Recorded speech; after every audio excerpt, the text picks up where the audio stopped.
വിശ്വസിക്കുന്നത് എല്ലാവർക്കും കൂടി പൊതുവായിട്ടുള്ള ഒരു റിസറക്ഷൻ, ഒരു പുനരുദ്ധാനം അത് മാത്രമേ ഉള്ളെന്നാണ് ചിലർ വിശ്വസിക്കുന്നത്. എന്നാൽ ഒരു പുനരുദ്ധാനം, ഒരു ഉയർത്തെഴുന്നേൽപ്പല്ല ഉള്ളത്. അതിനൊരു മൾട്ടി സ്റ്റേജ് റിസറക്ഷൻ ഉണ്ട്. ആ മൾട്ടി സ്റ്റേജ് റിസറക്ഷനകത്താണ് നമ്മൾ പല പല കാറ്റഗറിയിലുള്ള ആൾക്കാരെ കുറിച്ച് പറയുന്നത്.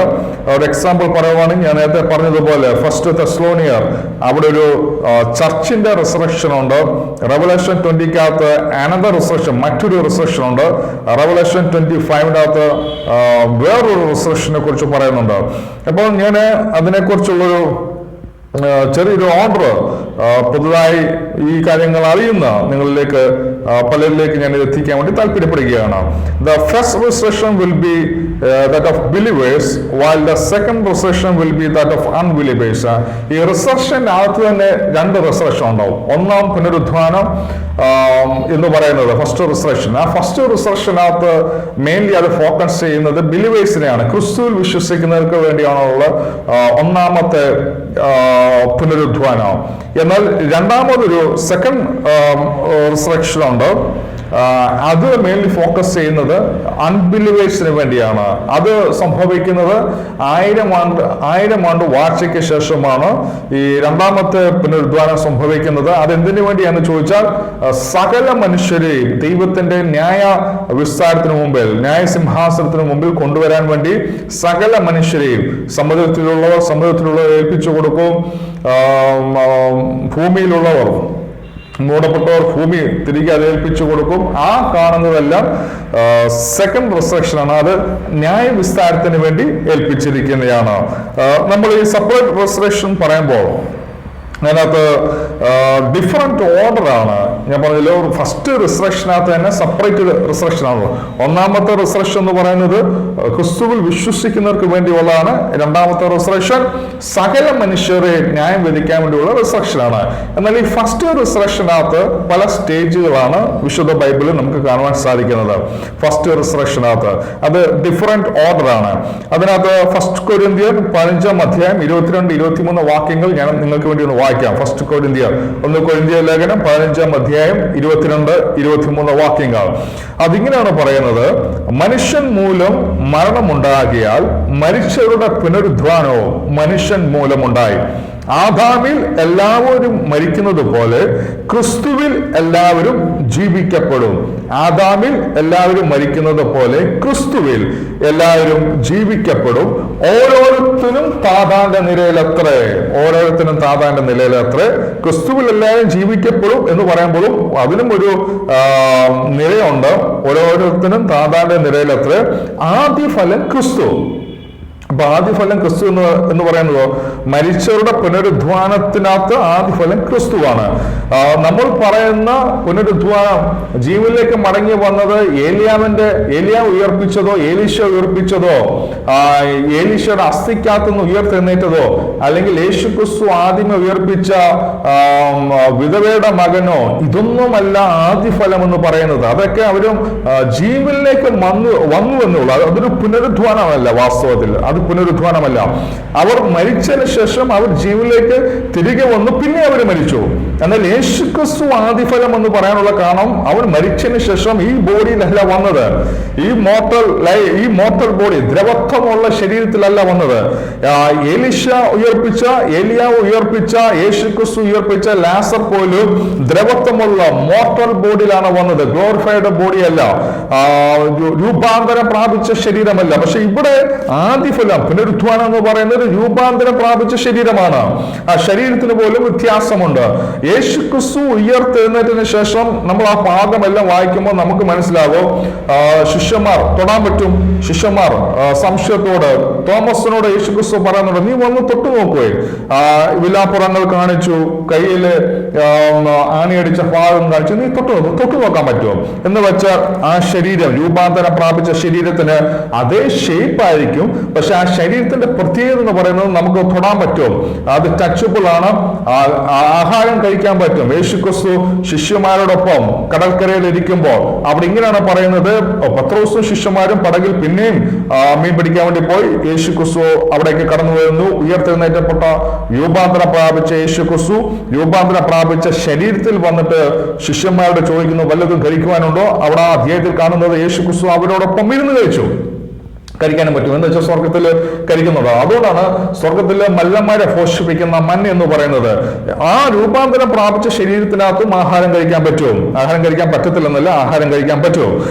അപ്പോൾ ഇവിടെ ഈ പറയുന്ന പുനരുദ്ധാനം, ഒന്നാം പുനരുദ്ധാനത്തിൽ ഫസ്റ്റ് റിസറക്ഷനകത്ത് ആദ്യ ഫലം ആരാന്ന് ചോദിച്ചാൽ അത് സാക്ഷാൽ യേശുക്രിസ്തുവാണ്. അതുകൊണ്ടാണ് ഫസ്റ്റ് കൊരിന്ത്യർ നമ്മളിപ്പം വായിച്ച 15-ാം അധ്യായം 23-ാം വാക്യത്തിൽ പറയുന്നത്, ഓരോരുത്തരും താതാന്റെ നിരയിലത്രേ ആദ്യ ഫലം ക്രിസ്തു, പിന്നെ ക്രിസ്തുവിനുള്ളവർ അവന്റെ വരവെങ്കിൽ. ഒന്നാമത് ക്രിസ്തുവാണ്, രണ്ട് ക്രിസ്തുവിനുള്ളവർ അവന്റെ വരവെങ്കിൽ. അപ്പം ക്രിസ്തുവിനോട് കൂടെ ആരെങ്കിലും ഉയർത്തെന്നിട്ടോ? ക്രിസ്തുവിനോട് കൂടെ ഉയർത്തെന്നിട്ടോ? ആദ്യ ഫലം ക്രിസ്തുവാണ്, ആദ്യം ഉയർത്തെന്നിട്ട് ക്രിസ്തുവാണ്. എന്നാൽ ആ ക്രിസ്തു ഉയർത്തെഴുന്നേറ്റപ്പോൾ തന്നെ പരനിയമ വിശുദ്ധന്മാരും കല്ലറകളിൽ നിന്ന് പുറത്തു വന്നു, അവരും ഉയർത്തെഴുന്നേൽക്കുവാൻ ഇടയെത്തുന്നു. ഇനിയും അടുത്തത് ക്രിസ്തുവിന്റെ സഭയാണ്. രണ്ട്, ക്രിസ്തുവിൻ ഉള്ളവർ അവന്റെ വരവെങ്കിൽ. ഇനിയും കർത്താവായ യേശുക്രിസ്തു മടങ്ങി വരുമ്പോൾ, കർത്താവായ യേശുക്രിസ്തു മടങ്ങി വരുന്ന സമയത്ത് അവന്റെ വരവെങ്കിൽ തന്നെ സഭ, അവനിൽ വിശ്വസിക്കുന്ന സഭ, ഈ ശരീരം രണ്ട് രീതിയിലാണ്. മരിച്ചവർ ഉയർത്തെഴുന്നേൽക്കും. രണ്ട്, ഈ ശരീരത്തോട് ജീവനോട് ശേഷിക്കുന്ന നാം, യേശുക്രിസ്തു മടങ്ങി വരുന്ന സമയത്ത് ജീവനോട് നമ്മൾ ഇവിടെ ഉണ്ട് എങ്കിൽ, ആ സമയത്ത് നമ്മുടെ ശരീരത്തിനകത്ത് ജീവനുണ്ട് എങ്കിൽ, നാം ജീവനോട് ഉണ്ട് എങ്കിൽ എന്ന് പറയുന്നത് ആ സമയത്ത് നമ്മൾ മരിച്ചിട്ടില്ല, നമ്മൾ ജീവനോട്, നമ്മുടെ ശരീരത്തിൽ ജീവനുണ്ടെങ്കിൽ ഈ ശരീരം നൊടി നേരം കൊണ്ട് ഇത് രൂപാന്തരം പ്രാപിക്കുവാനിടയെ തീരും. രൂപാന്തരം പ്രാപിച്ച ശരീരമായിട്ട് മാറുവാനിടയെ തീരും. എന്ന് പറഞ്ഞാൽ ഈ ശരീരം കൊണ്ട് എവിടെ വേണമെങ്കിലും സഞ്ചരിക്കാം. ഭിത്തി ഉണ്ടെന്ന് പറഞ്ഞാലും, കഥ അടച്ചിട്ടിരിക്കുക എന്ന് പറഞ്ഞാലും, നമുക്ക് കഥ അടച്ചിട്ടാലും ഭിത്തി ഉണ്ടെന്ന് പറഞ്ഞാലും ഫുൾ കവർ ചെയ്യുന്ന വെച്ചാലും ഈ ശരീരം ഇമ്മോർട്ടൽ ആയതുകൊണ്ട്, അദ്രവത്വമായതുകൊണ്ട് എങ്ങനെ വേണേലും സഞ്ചരിക്കാൻ പറ്റും, ഏത് രീതിയിൽ വേണേലും സഞ്ചരിക്കാൻ പറ്റുമോ. അപ്പോൾ ആ ശരീരം നമ്മുടെ ശരീരം പ്രാപിക്കുവാനിടയായി തീരും കർത്താവായ യേശുക്രിസ്തു മടങ്ങി വരുന്ന സമയത്ത്. 24-ാം വാക്യത്തിൽ പറയുന്നു, പിന്നെ അവസാനം അന്നവൻ എല്ലാ വാഴ്ചയ്ക്കും അധികാരത്തിനും ശക്തിക്കും നീക്കം വരുത്തിയിട്ട് രാജ്യം പിതാവായ ദൈവത്തെ ഏൽപ്പിക്കും. അപ്പോ ഇവിടെ പറയുന്ന ഡിഫറന്റ് ഓർഡറിന്റെ അകത്ത് ഒന്നാമത് സാക്ഷാൽ യേശുക്രിസ്തുവാണ് ആദ്യ ഫലം. രണ്ടാമത് ഉയർത്തെഴുന്നേറ്റ് എന്ന് പറയുന്നത് യേശുക്രിസ്തുവിനോട് കൂടെ ഉയർത്തെഴുന്നേറ്റ പരനിയമ വിശ്വാസികളുണ്ട്. മൂന്നാമത് ഇനിയും രൂപാന്തരം പ്രാപിക്കുന്ന ശരീരം പ്രാപിക്കുന്നത് കർത്താവായ യേശുക്രിസ്തു മടങ്ങി വരുന്ന സമയത്ത് ക്രിസ്തുവിൽ മരിച്ചവർ അവർ രൂപാന്തരപ്പെടും, ജീവനോട് ശേഷിക്കുന്ന നാമും രൂപാന്തരപ്പെടും. അതാണ് മൂന്നാമത്തെ കാര്യം. അപ്പം ആ ഒരു ഓർഡറാണ് നമുക്കിവിടെ കാണുവാൻ സാധിക്കുന്നത്. ഇനിയും അടുത്തൊരു ഓർഡർ എന്ന് പറയുന്നത് the tribulation and all the testament saints at his second coming. Tribulation എന്ന് പറയുന്നത് ഞാൻ പറഞ്ഞല്ലോ, 7 വർഷത്തിന് ശേഷം കർത്താവായ യേശുക്രിസ്തു മടങ്ങി വരുന്ന സമയത്ത് സഭ ഇവിടുന്ന് ക്രിസ്തുവിൽ മരിച്ചവർ ഉയർത്തെഴുന്നേൽക്കും, ജീവനോട് ശേഷിക്കുന്ന ക്രിസ്തുവിന് വേണ്ടിയുള്ള ഇവിടുന്ന് രൂപാന്തരം പ്രാപിക്കും. 7 വർഷത്തിന് ശേഷം മറ്റൊരു റിസറക്ഷൻ കൂടിയുണ്ട്. 7 വർഷത്തിന് ശേഷം, ആ 7 വർഷത്തിന്റെ ശേഷമുള്ള 7 വർഷം ഭൂമിയിലെ മഹോദ്രവ കാലം എന്നാണ് പറയപ്പെടുന്നത്. ആ മഹോദ്രവ കാലത്തിൽ വിശ്വാസത്തിൽ പിടിച്ചു നിന്നവർ. അപ്പൊ നമ്മൾ ചോദിക്കും, മഹോദ്രവ കാലത്ത് പരിശുദ്ധാത്മാവ് കാണുകയില്ലല്ലോ, പരിശുദ്ധന്മാർ ഇവിടുന്ന് എടുക്കപ്പെടുമല്ലോ, സഭ ഇവിടുന്ന് എടുക്കപ്പെടുമല്ലോ. പക്ഷെ ആ സമയത്ത് ഇവിടെ ചിലർ കാണും, എടുക്കപ്പെടാതെ പോയ ചിലർ കാണും. അവർക്ക് ഒരു അവസരം കൂടിയുണ്ട് മഹോദരവ കാലത്ത്. ആ 7 years പീരീഡ് എന്ന് പറയുന്നത് അവർക്കുള്ള മറ്റൊരു അവസരമാണ്. ആ സമയത്ത് അവരുടെ അറിവിൽ നിന്ന് അവർ ക്രിസ്തുവിന് വേണ്ടി ജീവിക്കുവാണെങ്കിൽ, ആ മുദ്ര കൈക്കൊള്ളാതിരിക്കുകയാണെങ്കിൽ, ആന്റി ക്രൈസ്റ്റിന്റെ മുദ്ര കൈക്കൊള്ളാതിരിക്കുകയാണെങ്കിൽ, അവര് ആ നാമനിമിത്തം, യേശുക്രിസ്തുവിന്റെ നാമനിമിത്തം അവർ മരിക്കുകയാണെങ്കിൽ, മാർട്ടേർഡ് സംഭവിക്കുകയാണെങ്കിൽ, അവര് 7 വർഷത്തിന് ശേഷം യേശുക്രിസ്തു യേശുക്രിസ്തു ഭൂമിയിലേക്ക് സഭയുമായിട്ട് വരുന്ന സമയത്ത് അവരും ഉയർത്തെഴുന്നേൽക്കുവാനിടയെ തീരും. പഴയ നിയമ വിശുദ്ധന്മാരും ഉയർത്തെഴുന്നേൽക്കുവാനിടയെ തീരും. ഏറ്റവും അവസാനമായിട്ട് റിസറക്ഷനകത്ത് ഏറ്റവും അവസാനമായിട്ടുള്ളത് മില്ലേനിയൽ സെയിൻസ് ആണ്. The great white throne and millennium. Great white throne എന്ന് പറയുന്നത് 1000 യേശുക്രിസ്തു വരുന്നു, സഭ എടുക്കപ്പെടുന്നു, ജീവനോട് ശേഷിക്കുന്നവർ യേശുക്രിസ്തുവിനോടൊപ്പം എടുക്കപ്പെടുന്നു. അടുത്ത 7 വർഷം മഹോദരപകാലം. മഹോദരപകാലത്തിന് ശേഷം യേശുക്രിസ്തു ഭൂമിയിലേക്ക് വരുന്ന സമയത്ത് മഹോദരപകാലത്തിൽ ക്രിസ്തുവിന് വേണ്ടി നിൽക്കുന്നവർ അവര് ഉയർത്തെഴുന്നേൽക്കും. അതിനുശേഷം ഒരു 1000 ആണ്ട് വാഴ്ചയുണ്ട്. ആ ഗ്രേറ്റ് മില്ലേനിയം എന്നാണ് പറയുന്നത്. ആ മില്ലേനിയത്തിന്റെ ഏറ്റവും അവസാനം 1000 ആണ്ട് വാഴ്ചയ്ക്ക് ശേഷം സകല മനുഷ്യരും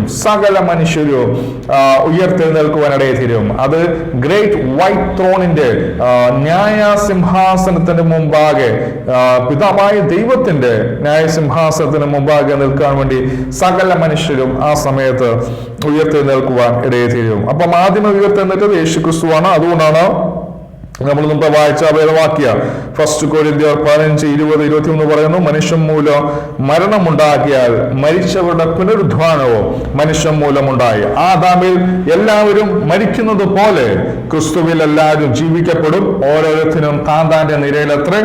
ആദ്യഫലം ക്രിസ്തു, പിന്നെ ക്രിസ്തുവിനുള്ളവർ അവന്റെ വരവെങ്കിൽ, പിന്നെ അവസാനം. ഇത് തന്നെയാണ് പൗലോസ് അപ്പോസ്തല പ്രവൃത്തി 26-ാം അധ്യായം 23-ാം വാക്യത്തിൽ ഇങ്ങനെയാണ് പറയുന്നത്, ക്രിസ്തു കഷ്ടം അനുഭവിക്കുകയും മരിച്ചവരുടെ പുനരുദ്ധാനത്തിൽ ആദ്യനായി ജനത്തോടും ജാതികളോടും വെളിച്ചം അറിയിക്കുകയും ചെയ്യുമെന്ന് പ്രവാചകന്മാരും മോശയും ഭാവി കാലത്തെ കുറിച്ച് പ്രസ്താവിച്ചു ഒഴികെ വേറെ ഒന്നും ഞാൻ പറയുന്നില്ല. എന്ന് വെച്ചാൽ മരിച്ചവരുടെ പുനരുദ്ധാനത്തിൽ ആദ്യ ഫലമായി ആരാ എഴുന്നേറ്റത്? അപ്പോസ്തലൻ പൗലോസ് പറയുകയാണ്, അത് ക്രിസ്തുവാണ്, യേശു ക്രിസ്തുവാണ്.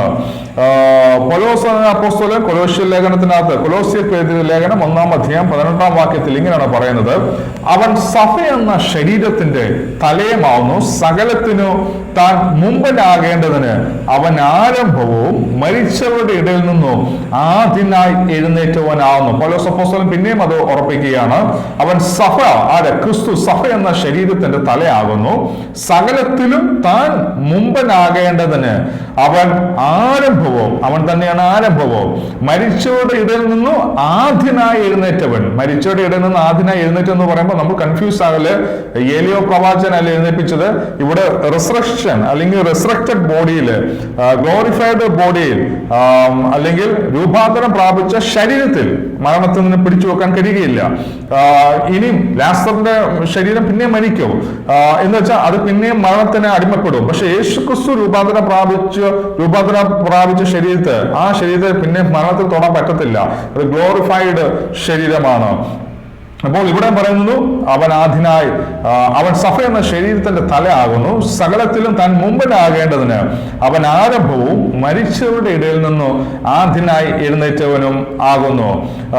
അടുത്തത് rapture of Christ, rapture of the church. രണ്ടാമത് ഞാൻ പറഞ്ഞല്ലോ, രണ്ടാമത്തെ നിര എന്ന് പറയുന്നത് സഭയുടെ റാപ്ചർ ആണ്. ആ സഭ റാപ്ചർ ആകുന്ന സമയത്താണ് അവിടെ റിസറക്ഷൻ, സഭയുടെ റിസറക്ഷൻ സംഭവിക്കുന്നത്. അത് 1 തെസ്സലോനിക്കയുടെ ലേഖനം അതിന്റെ 4-ാം അധ്യായം 16-ാം വാക്യം ഇങ്ങനെയാണ് പറയുന്നത്, കർത്താവ് താൻ ഗംഭീര നാദത്തോടും പ്രധാന ദൂതന്റെ ശബ്ദത്തോടും ദൈവത്തിന്റെ കാഹളത്തോടും കൂടെ സ്വർഗത്തിൽ നിന്ന് ഇറങ്ങി വരികയും. സഭ എടുക്കപ്പെടുമോ എന്ന് ചോദിച്ചാൽ എടുക്കപ്പെടുമോ? ആ സഭ എടുക്കപ്പെടുന്നതിനെ കുറിച്ചാണ് അപ്പോസ്തലൻ പൗലോസ് ഇവിടെ രേഖപ്പെടുത്തുന്നത്. കർത്താവ് താൻ ഗംഭീര നാദത്തോടും പ്രധാന ദൂതന്റെ ശബ്ദത്തോടും ദൈവത്തിന്റെ കാഹളത്തോടും കൂടെ സ്വർഗത്തിൽ നിന്ന് ഇറങ്ങി വരികയും ക്രിസ്തുവിൽ മരിച്ചവർ മുമ്പേ ഉയർത്തെഴുന്നേൽക്കുകയും ചെയ്യും. ക്രിസ്തുവിൽ മരിച്ചവർ മുമ്പേ ഉയർത്തെഴുന്നേൽക്കും. അപ്പം അവിടെ 2 ഉയർത്തെഴുന്നേൽപ്പാണ്, 2 രൂപാന്തരമാണ് സംഭവിക്കുന്നത്. ആദ്യമേ ക്രിസ്തുവിൽ മരിച്ചവർ, യേശുക്രിസ്തു മരിച്ചു അടക്കപ്പെട്ട് ഉയർത്തുന്നതിന് ശേഷം ആരൊക്കെ ക്രിസ്തുവിൽ മരിച്ചിട്ടുണ്ടോ അവര് ആദ്യമേ ഉയർത്തെഴുന്നേൽക്കും. പിന്നെ ജീവനോട് ശേഷിക്കുന്ന നാം, 2 ജീവനോട് ശേഷിക്കുന്ന നാം വിശുദ്ധന്മാർ അവരോട് ഒരുമിച്ച് ആകാശത്തിൽ കർത്താവിനെ എതിരേൽപ്പാൻ മേഘങ്ങളിൽ എടുക്കപ്പെടും. വിശുദ്ധന്മാര് ഇവിടെ നിന്ന് ഉയർത്തെഴുന്നേൽക്കും. ജീവനോട് ശേഷിക്കുന്ന നാം അവരോട് ഒരുമിച്ച്, നാമും വിശുദ്ധന്മാരും ക്രിസ്തുവിൽ മരിച്ച വിശുദ്ധന്മാരും നാമും ഒരുമിച്ച് അവനെ എതിരേൽപ്പാൻ മേഘങ്ങളിൽ എടുക്കപ്പെടും. ഇങ്ങനെ നാം എപ്പോഴും കർത്താവിനോട് കൂടെ ഇരിക്കും. ഇത് തന്നെയാണ് 1 കൊരിന്ത്യർ 15-ാം അധ്യായം 51 മുതൽ 58 വരെയുള്ള വേദവാക്യങ്ങൾ പൗലോസ് പിന്നെയും പറയുന്നൊരു കാര്യമുണ്ട്. ഞാനൊരു മർമ്മം നിങ്ങളോട് പറയാം, നാം എല്ലാവരും നിദ്ര കൊള്ളുകയില്ല. പൗലോസ് അപ്പോസ്തലൻ പറയുകയാണ്, ഞാനൊരു മർമ്മം നിങ്ങളോട് പറയാം, നാം എല്ലാവരും നിദ്ര കൊള്ളുകയില്ല. എന്നാൽ അന്ത്യകാഹളം നാളത്തിങ്കൽ പെട്ടെന്ന്, അന്ത്യകാഹളം നാദത്തെങ്കിൽ, ഏതാ? കർത്താവുതാൻ ഗംഭീരനാദത്തോടും പ്രധാന ദൂതന്റെ ശബ്ദത്തോടും. ആ സമയത്ത് അന്ത്യകാഹള നാദത്തെങ്കിൽ പെട്ടെന്ന് കണ്ണിമയ്ക്കുന്നതിനിടയിൽ നാം എല്ലാവരും രൂപാന്തരപ്പെടും. കാഹളം ധ്വനിക്കും, മരിച്ചവർ അക്ഷരെ. പൗലോസ് പിന്നെ അത് ഉറപ്പിക്കുകയാണ്, നാം എല്ലാവരും രൂപാന്തരപ്പെടും. ആ റിസറക്ഷൻ ബോഡിയിൽ, ഗ്ലോറിഫൈഡ് ബോഡിയിലേക്ക് നമ്മൾ കയറും. കാഹളം ധ്വനിക്കും, മരിച്ചവർ അക്ഷരരായി ഉയർത്തി നിൽക്കും. ലിറ്ററലി അത് സംഭവിക്കും. അത് സംഭവിച്ചിട്ടില്ലേ? അത് സംഭവിച്ചിട്ടുണ്ട്. യേശുക്രിസ്തു എന്തിനാ ലാസറിനെ ഉയർത്തെഴുന്നേൽപ്പിച്ച് കാണിച്ചത്? ഞാൻ തന്നെ പുനരുദ്ധാനമാ, അതിലേക്ക് വരാൻ വേണ്ടിയാണ് യേശുക്രിസ്തു കാണിച്ചത്. മരിച്ചവർ ഉയർത്തെഴുന്നേൽക്കോ, അതിനെ യേശു കാണിക്കുകയായിരുന്നു. പുനരുദ്ധാനം എന്നത് കാണിക്കുകയായിരുന്നു, ഒരു എക്സാമ്പിൾ കാണിക്കുകയായിരുന്നു. മരിച്ചവർ അക്ഷരരായി ഉയർക്കുകയും നാം രൂപാന്തരം പ്രാപിക്കുകയും ചെയ്യും. ഈ ദ്രവത്വമുള്ളത് അദ്രവത്വത്തെയും ഈ മർത്യമായത് അമർത്യത്തെയും ധരിക്കണം. ഈ ദ്രവത്വമുള്ളത് അദ്രവത്വത്തെയും ഈ മർത്യമായത് അമർത്യത്തെയും ധരിക്കുമ്പോൾ മരണം നീങ്ങി ജയം വന്നിരിക്കുന്നു എന്ന് എഴുതിയ വചനം നിവർത്തിയാകും. അപ്പം ഇതുവരെ മരണം നീങ്ങി ജയം വന്നിട്ടില്ല. യേശുക്രിസ്തു കാൽവരിയിൽ മരിച്ച് മരണത്തെ ജയിച്ചു എന്ന് പറയുന്നു. അത് സത്യമാണ്. പക്ഷെ മരണത്തിന്റെയും പാതാളത്തിന്റെയും താക്കോൽ എന്റെ കൈവശമുണ്ട് എന്ന് യോഹന്നാനിൽ കൂടി വെളിപ്പാട് പുസ്തകത്തിൽ പറയുമ്പോൾ ഇപ്പോഴും നമ്മൾ ഓർക്കണം, ഫിസിക്കൽ മരണത്തെ, ഫിസിക്കൽ ഡെത്തിനെ ഇപ്പോഴും നമ്മൾ ജയിച്ചിട്ടില്ല. ഫിസിക്കൽ ഈ പറയുന്ന ഈ ശരീരത്തിലുള്ള മരണത്തെ നമ്മൾ ഇപ്പോഴും ജയിച്ചിട്ടില്ല. മരണം ഇപ്പോഴുമുണ്ട്. അത് ആത്മീകമായിട്ടുള്ള മരണത്തെയാണ് അവിടെ സൂചിപ്പിക്കുന്നത്. എന്നാ നമ്മൾ ഇനി മരണത്തെ ജയിക്കുന്നത്? ഈ ഫിസിക്കൽ ഡെത്തിനെ നമ്മൾ എന്നാ ജയിക്കുന്നത്? കർത്താവ് വരുന്ന സമയത്ത്. അതുകൊണ്ടാണ് ഇവിടെ പറയുന്നത്, മരിച്ചവർ അക്ഷരരായി ഉയർക്കുകയും നാം രൂപാന്തരപ്പെടുകയും ചെയ്യും. 53, ഈ ദ്രവത്വമുള്ളത് അദ്രവത്വത്തെയും ഈ മർത്യമായ അമർത്യത്തെയും ധരിക്കണം. ഈ ദ്രവത്വമുള്ളത് അദ്രവത്വത്തെയും ഈ മർത്യമായത് അമർത്യത്തെയും ധരിക്കുമ്പോൾ മരണം നീങ്ങി. എന്നാ അത് സംഭവിക്കുന്നത്? മരണം നീങ്ങി ജയം വന്നിരിക്കുന്നു എന്ന് എഴുതിയ വചനം നിവർത്തിയാകും. അന്നേ കർത്താവ് വരുന്ന സമയത്ത് മാത്രമേ ഈ ഫിസിക്കൽ ഡെത്തിന്റെ മേലുള്ള ജയം നമ്മുടെ ജീവിതത്തിൽ സംഭവിക്കുകയുള്ളൂ. അതുവരെ ആത്മീകമായിട്ടുള്ള ജയമാണ് നമ്മൾ കൈവശമാക്കിയിരിക്കുന്നത്. ഹേ മരണമേ, നിന്റെ ജയം എവിടെ? ഹേ മരണമേ, നിന്റെ വിഷമുള്ള എവിടെ? മരണത്തിന്റെ വിഷമുള്ള പാപത്തിന്റെ ശക്തിയുനായ പ്രമാണം. ഈ പറയുന്ന ഭാഗങ്ങളെല്ലാം പൂർത്തീകരിക്കണമെങ്കിൽ മരണത്തെ നമ്മൾ ജയിക്കുന്നത് കർത്താവ് വരുന്ന സമയത്താണ്. ഇനി അടുത്തത് നമ്മൾ പറയുന്നത് tribulation of saints. Tribulation saints എന്ന് പറയുന്നത് 7 വർഷക്കാലം ഭൂമിയിൽ മഹോദ്രവ കാലത്ത് ജീവനോട് ഇരിക്കുന്ന വിശുദ്ധന്മാർ, കർത്താവിന് വേണ്ടി മരിച്ചവർ, അവരെ കുറിച്ച് വെളിപ്പാട് പുസ്തകം 20-ാം അധ്യായത്തിനകത്ത് കാണുവാൻ സാധിക്കുന്നത്. വെളിപ്പാട് 20-ാം അധ്യായം 4 മുതൽ 6 വരെയുള്ള വാക്യങ്ങൾ ഞാനൊന്ന് വായിക്കാം. അനന്തരം ഒരു ദൂതൻ അഗാധത്തിന്റെ താക്കോലും ഒരു വലിയ ചങ്ങലയും കയ്യിൽ പിടിച്ചുകൊണ്ട് സ്വർഗ്ഗത്തിൽ നിന്ന് ഇറങ്ങുന്നത് ഞാൻ കണ്ടു. അവൻ പിശാചും സാത്താനും എന്ന് പഴയ പാമ്പായ മഹാസർപ്പത്തെ പിടിച്ച് 1000 ആണ്ട് ചങ്ങലക്കിട്ടു. 1000 ആണ്ട് കഴിവോളം ജാതികളെ വഞ്ചിപ്പാതിരിപ്പാൻ അവനെ അഗാധത്തിൽ തള്ളിയിട്ടു, അടിച്ചു പൂട്ടുകയും മീതെ മുദ്രയിടുകയും ചെയ്തു. അതിനുശേഷം അവനെ അല്പകാലത്തേക്ക് അരിച്ചുവിടേണ്ടതാവുന്നു. ഞാനിത് വെളിപ്പാട് പുസ്തകത്തെ ബേസ് ചെയ്ത് സംസാരിച്ചപ്പോൾ ഞാൻ ഈ ഭാഗമൊക്കെ സംസാരിച്ചിട്ടുണ്ട്. ഇനി 4 ഭാഗത്തിൽ ഇങ്ങനെയാണ് പറയുന്നത്, ഞാൻ ന്യായാസനങ്ങളെ കണ്ടു, അവയിൽ ഇരിക്കുന്നവർക്ക് ന്യായവിധിയുടെ അധികാരം കൊടുത്തു. യേശുവിന്റെ സാക്ഷ്യവും ദൈവവചനം നിമിത്തം തല ഛേദിക്കപ്പെട്ടവരും. അത് നോക്കിക്കോണം, ഞാൻ ന്യായാസനങ്ങളെ കണ്ടു. ഈ 1000 ആണ്ടിന് ശേഷമാണ് നമ്മൾ ഈ പറയുന്ന ഭാഗം സംഭവിക്കുന്നത്. അപ്പോൾ അവിടെ പറയുന്ന 4-ാം വാക്യം ഒന്ന് ശ്രദ്ധിച്ചോണം. ഞാൻ ന്യായാസനങ്ങളെ കണ്ടു. ഏത് 1000 ആണ്ടിന് ശേഷം ന്യായാസനങ്ങളെ കണ്ടു. അവയിലിരിക്കുന്നവർക്ക് ന്യായവിധിയുടെ അധികാരം കൊടുത്തു. യേശുവിന്റെ സാക്ഷ്യവും ദൈവവചനം നിമിത്തം തല ഛേദിക്കപ്പെട്ടവരും മൃഗത്തെയോ അതിന്റെ പ്രതിമയോ നമസ്കരിക്കാതിരിക്കുന്നവരോ നെറ്റിയിലും കൈമേലും അതിന്റെ മുദ്ര കൈക്കൊള്ളാതിരുന്നവരുമായവരുടെ ആത്മാക്കളെയും ഞാൻ കണ്ടു. അവർ ജീവിച്ച് 1000 ആണ്ട് ക്രിസ്തുവിനോട് കൂടെ വാണു. അപ്പോൾ 1000 ആണ്ടിന് ശേഷമുള്ള ഭാഗം പറയുമ്പോൾ ഇവിടെ പറയുകയാണ്, ഈ 1000 ആണ്ടിന് മുമ്പ് 7 വർഷം മഹോദ്രവ സമയത്ത് ക്രിസ്തുവിന് വേണ്ടി ജീവിക്കുകയും മൃഗത്തിന്റെ മുദ്ര ഏൽക്കാതിരിക്കുകയും നെറ്റിമേലോ കൈത്തണ്ടുമേലോ മൃഗത്തിന്റെ മുദ്ര ഏൽക്കാതിരുന്ന ഒരു കൂട്ടം ആൾക്കാരുണ്ട്, വിശുദ്ധന്മാരുണ്ട്. അവരാണ് ട്രിബുലേഷൻ സെയിന്റ്സ് എന്ന് പറയുന്നത്. അവര് ആ 7 വർഷത്തിന് ശേഷം യേശുക്രിസ്തു ഭൂമിയിലേക്ക് ഇറങ്ങി വന്നിരുന്ന ആ സമയം അവരും ഉയർത്തെഴുന്നേറ്റു. 1000 വർഷം യേശുക്രിസ്തുവിനോട് കൂടെ ഈ ഭൂമിയിൽ ജീവിക്കുവാൻ ക്രിസ്തുവിനോട് കൂടെ വാണു എന്നാണ് ഇവിടെ പറയുന്നത്. മരിച്ചതിന് ശേഷമുള്ളവർ 1000 ആണ്ട് കഴിയുമ്പോഴും ജീവിച്ചില്ല. അത് ഒന്നാമത്തെ പുനരുദ്ധാനം. ഒന്നാമത്തെ പുനരുദ്ധാനം എന്ന് പറയുന്നത് വിശുദ്ധന്മാർക്ക് വേണ്ടി ഉള്ളതാണ്. ഈ ഒന്നാമത്തെ പുനരുദ്ധാനത്തിൽ ഞാൻ പറഞ്ഞില്ല, പല സ്റ്റേജുകളുണ്ട്. അതിനകത്ത് ഏറ്റവും അവസാനത്തെ ഫസ്റ്റ് സ്റ്റേജ് എന്ന് പറയാം. ഒന്നാമത്തെ പുനരുദ്ധാനത്തിന്റെ ആദ്യത്തെ സ്റ്റേജ് ആരാന്ന് വെച്ചാൽ യേശുക്രിസ്തു ആണ്. ഏറ്റവും അവസാനം ആരാന്ന് വെച്ചാൽ ഇത് ട്രിബുലേഷൻ സെയിന്റ്സ് ആണ്. ഒന്നാമത്തെ പുനരുദ്ധാനത്തിന്റെ അവസാനം എന്ന് പറയുന്നത്, അവസാനത്തെ പുനരുദ്ധാനം ട്രിബുലേഷൻ സെയിന്റ്സിന്റെയാണ് അവിടെ സംഭവിക്കുന്നത്. അതിന്റെ ഇടയ്ക്കാണ് ക്രിസ്തുവിൽ മരിച്ചവര് ജീവനോടെ ശേഷിക്കുന്ന നാമം, അതിന്റെ ഇടയ്ക്കാണ് സംഭവിക്കുന്നത്. ഒന്നാമത്തെ പുനരുദ്ധാനത്തിൽ പങ്കുള്ളവൻ ഭാഗ്യവാനും വിശുദ്ധനുമാവുന്നു. അവരുടെ മേൽ രണ്ടാം മരണത്തിന് അധികാരമില്ല. അപ്പൊ ഒന്നാമത്തെ പുനരുദ്ധാനത്തിൽ ആരൊക്കെ ഉണ്ടോ? ആരൊക്കെ ഉള്ളത്? യേശുക്രിസ്തു ഓഫ് കോഴ്സ് ഉണ്ട്. യേശുക്രിസ്തു ഉയർത്തെഴുന്നേൽപ്പിച്ച പരനിമ്മ വിശുദ്ധന്മാരുണ്ട്. പിന്നെ യേശുക്രിസ്തു വരുന്ന സമയത്ത് യേശുക്രിസ്തുവിൽ മരിച്ച പ്രിയപ്പെട്ടവർ ഉയർത്തെഴുന്നേൽക്കുന്നു. ജീവനോടെ ശേഷിക്കുന്ന പ്രിയപ്പെട്ടവർ രൂപാന്തരം പ്രാപിക്കുന്നു. 7 വർഷ സമയത്ത് മഹോദരബ കാലത്ത് യേശുക്രിസ്തുവിനോട് വേണ്ടി മരിച്ചവർ, ഇത്രയും ആൾക്കാരാണ് ഒന്നാമത്തെ പുനരുദ്ധാനത്തിൽ പങ്കുള്ളവര്.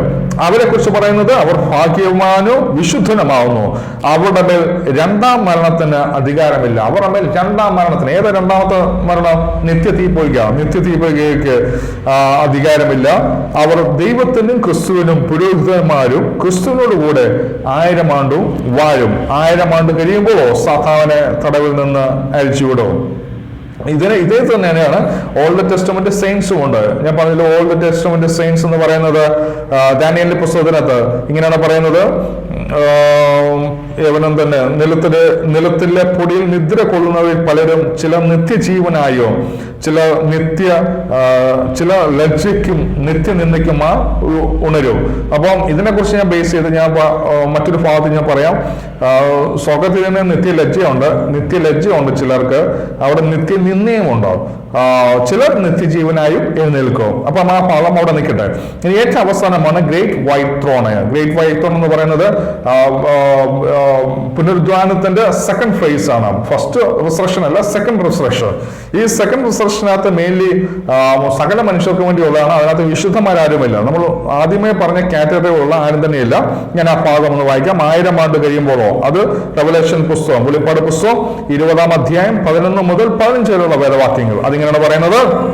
1000 ആണ്ട് കഴിയുമ്പോഴോ സാത്താനെ തടവിൽ നിന്ന് അഴിച്ചുവിടും. അവൻ ഭൂമിയുടെ 4 ദിക്കിലുമുള്ള ജാതികളായി സംഖ്യയിൽ കടൽപ്പുറത്തെ മണൽ പോലെയുള്ള ഗോഗ് മാഗോഗ് എന്നിവരെ യുദ്ധത്തിനായി കൂട്ടിച്ചേർക്കേണ്ടതിന് വശീകരിപ്പാൻ പുറപ്പെടും. അവൻ ഭൂമിയിൽ പരക്കെ ചെന്ന് വിശുദ്ധന്മാരുടെ പാളയത്തെയും പ്രിയ നഗരത്തെയും വളയും. എന്നാൽ ആകാശത്തു നിന്ന് തീ ഇറങ്ങി അവരെ ദഹിപ്പിച്ചു കളയും. അവരെ വഞ്ചിച്ച 10-ാം വാക്യം ഇങ്ങനെയാണ് പറയുന്നത്. അവരെ വഞ്ചിച്ച പിശാചിനെ മൃഗവും കള്ളപ്രവാചകനും കിടക്കുന്ന. അപ്പം ഇപ്പോൾ മൃഗവും കള്ളപ്രവാചകനും ഏതൊക്കെയാണ്? നമ്മൾ വെളിപ്പാട് പുസ്തകത്തിൽ കാണുന്ന മൃഗം, കള്ളപ്രവാചകൻ, അവർ കിടക്കുന്ന ഗന്ധകത്തീ പൊയ്കയിലേക്ക് തള്ളിയിടും. പിശാചിനെ എങ്ങോട്ടോ തള്ളിയിടുന്ന മൃഗവും കള്ളപ്രവാചനും കിടക്കുന്ന ഗന്ധക തീപ്പൊയ്യിലേക്ക് തള്ളിയിടും. അവർ എന്നേക്ക് രാപ്പകൽ ദണ്ഡനം സഹിക്കേണ്ടി വരും. ഞാൻ വലിയൊരു സിംഹാസനം 11 വാക്യം ഇങ്ങനെയാണ് പറയുന്നത്. ഞാൻ വലിയൊരു വെള്ള സിംഹാസനവും അതിലൊരുത്തൻ ഇരിക്കുന്നതും കണ്ടു. അവന്റെ സന്നിധിയിൽ നിന്ന് ഭൂമിയും ആകാശം ഓടിപ്പോയി, അവയെ പിന്നെ കണ്ടില്ല. 12 മരിച്ചവർ ആബാലവൃത്തം സിംഹാസനത്തിന് മുമ്പിൽ നിൽക്കുന്നതും കണ്ടു. അടുത്തത് മരിച്ചവർ ആബാലവൃത്തം സകല മനുഷ്യനും സിംഹാസനത്തിൽ മുമ്പിൽ നിൽക്കുന്നത് ഞാൻ കണ്ടു. വെള്ള സിംഹാസനത്തിന്റെ മുമ്പിൽ പുസ്തകങ്ങൾ തുറന്നു. ജീവന്റെ പുസ്തകം എന്ന മറ്റൊരു പുസ്തകം തുറന്നു. പുസ്തകങ്ങളിൽ എഴുതിയിരിക്കുന്നത് ഒത്തവണ്ണം മരിച്ചവർക്ക് അവരുടെ പ്രവൃത്തികൾക്കൊത്ത ന്യായവിധി ഉണ്ടായി. പുസ്തകം തുറന്നു, ജീവപുസ്തകം തുറന്നു. പുസ്തകങ്ങളിൽ എഴുതിയിരിക്കുന്നത് പോലെ ഒത്തവണ്ണം മരിച്ചവർക്ക് അവരുടെ പ്രവൃത്തികൾക്കൊത്ത ന്യായവിധി ഉണ്ടായി. സമുദ്രം തന്നിലുള്ള മരിച്ചവരെ ഏൽപ്പിച്ചു കൊടുത്തു. മരണവും പാതാളവും തങ്ങളിലുള്ള മരിച്ചവരെ ഏൽപ്പിച്ചു കൊടുത്തു. ഓരോരുത്തന് അവനവന്റെ പ്രവൃത്തികൾക്കൊത്ത വിധി ഉണ്ടായി. ഇന്ന് നമ്മൾ ഈ ഭൂമിയിൽ ജീവിക്കുമ്പോൾ ദുഷ്ടന്മാരെയും അഹങ്കാരികളെയും ദൈവത്തെ ഭയമില്ലാത്തവരെയും ദൈവത്തെ തള്ളി പറയുന്ന ഒത്തിരി പ്രിയപ്പെട്ടവരുണ്ട്. അവരൊക്കെ കാണുമ്പോൾ നമ്മൾ ചോദിക്കുന്നത് ദൈവം എന്ത് ചെയ്യും? ദൈവം ന്യായമൊന്നും വിധിക്കുന്നില്ല. ഇതിനെല്ലാം ന്യായവിധിയുണ്ട്. അത് ഏറ്റവും അവസാനമാണ്. 1000 ആണ്ട് വാഴ്ചയ്ക്ക് ശേഷം ഒരു വെള്ള സിംഹാസനം തുറക്കുമ്പോൾ അതിനകത്ത് നിന്ന് ഒരു പുസ്തകം എടുക്കും, ജീവന്റെ പുസ്തകം എടുക്കും. അതിനകത്ത് സകല മനുഷ്യരെയും സമുദ്രം തന്നിലുള്ളവരെ ഏൽപ്പിച്ചു കൊടുക്കും. മരണവും പാതാളവും തങ്ങളിലുള്ള മരിച്ചവരെ ഏൽപ്പിച്ചു കൊടുത്തു. ഓരോരുത്തരും അവന്റെ പ്രവൃത്തിക്ക്, ഞാൻ നല്ലത് ചെയ്താൽ, ഞാൻ തിന്മ ചെയ്തെങ്കിൽ അതിനനുസരിച്ചുള്ള ന്യായവിധി ഉണ്ടായി. മരണത്തെയും പാതാളത്തെയും തീപ്പൊയ്കയെ തള്ളിയിട്ടു. ഈ തീപ്പൊയ്ക രണ്ടാമത്തെ മരണം. ഈ തീപ്പൊയ്കയാണ് രണ്ടാമത്തെ മരണം. ഒന്നാം പുനരുദ്ധാനത്തിൽ ഉയർത്തെഴുന്നേറ്റ വിശുദ്ധന്മാർക്ക് രണ്ടാം മരണത്തിൽ പങ്കില്ല, അവരിവിടെ മരിക്കുകയില്ല. എന്നാൽ ഒന്നാം മരണത്തിൽ പങ്കുചേർന്ന ഈ പറയുന്ന കാറ്റഗറിയിൽ ഉള്ളവർ ഏതാ? ആബാലവൃത്തം, ജനവൃത്തം എന്ന് പറയുന്നത് അവർ വിശുദ്ധന്മാരല്ല, അവരെല്ലാം മനുഷ്യരാണ്. ആദാം മുതൽ ഇങ്ങോട്ടുള്ള സകല മനുഷ്യരും. അവർ പാപികളെന്ന് നമുക്ക് വേണം പറയാം, അല്ലെങ്കിൽ ദൈവത്തിന്റെ കൽപ്പന അനുസരിക്കാത്തെന്ന് പറയാം. ആ സകല മനുഷ്യരെയും അവരെല്ലാം പിശാചിന്റെ കൂടെ ഉള്ളവരാണ്. മൃഗത്തെ നമസ്കരിച്ചവരാണ്, മൃഗത്തെയും കള്ളപ്രവാചകനും വിശ്വസിച്ചവരാണ്. ഇവരെല്ലാം ദൈവം ന്യായം വിധിക്കും. ന്യായം വിധിക്കുമ്പോൾ അവരുടെ മേൽ രണ്ടാം മരണം അവരുടെ മേൽ ഭരിക്കുവാൻ, എന്ന് വെച്ചാൽ രാപ്പകൽ അവർ ദണ്ഡനം സഹിക്കും. നിത്യ തീപ്പൊയ്കയിൽ അവരെ തള്ളിക്കളയുവാൻ ഇടയായി തീരും. പക്ഷെ ഇത് ഈ രണ്ടാമത്തെ മരണത്തിൽ വിശുദ്ധന്മാർക്ക് സ്ഥാനമില്ല, അവർ കർത്താവിനോട് ചേർന്നേയിരിക്കും. അപ്പോൾ ഓർക്കുക, റിസറക്ഷൻ ഓഫ് ദ റൈച്ചസ്, ഒന്ന് നീതിമാന്മാരുടെ റിസറക്ഷൻ ഉണ്ട്, റിസറക്ഷൻ ഓഫ് ദ അൺറൈച്ചസ്, നീതിമാന്മാരുടെ പുനരുദ്ധാനം, നീതികെട്ടവരുടെ പുനരുദ്ധാനമുണ്ട്. നീതികെട്ടവരുടെ പുനരുദ്ധാനം എന്ന് പറയുന്നത് സകല മനുഷ്യരെ ന്യായവിധിക്ക് വേണ്ടി വിളിക്കുന്നതാണ്. അത് 1000 ആണ്ട് വാഴ്ചയ്ക്ക് ശേഷമാണ്.